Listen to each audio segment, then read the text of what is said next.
बाप बेटे की सफलता की कहानी। एक गांव में एक बाप और बेटा रहते थे।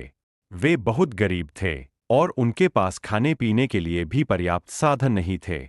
उनकी गरीबी के कारण गांव के लोगों ने उन्हें गांव से बाहर निकाल दिया। दुखी और निराश बाप बेटा गांव छोड़कर निकल पड़े। रास्ते में उन्हें एक बुद्धिमान बूढ़ा मिला। उसने बाप बेटे को रोते हुए देखा और पूछा, क्या हुआ? तुम इतने दुखी क्यों हो? बेटे ने बूढ़े को अपनी कहानी बताई और कहा, हम बहुत गरीब हैं, हमारे पास कुछ भी नहीं है।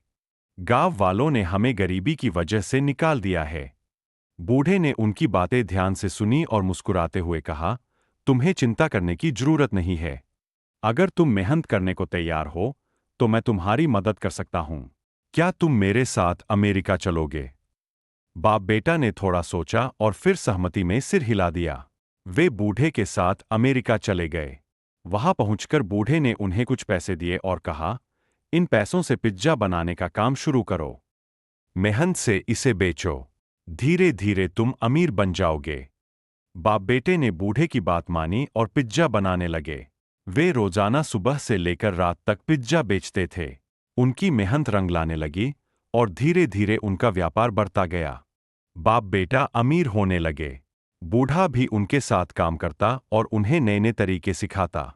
समय के साथ बाप बेटे और बूढ़े ने मिलकर बहुत पैसा कमाया और तीनों बहुत अमीर हो गए।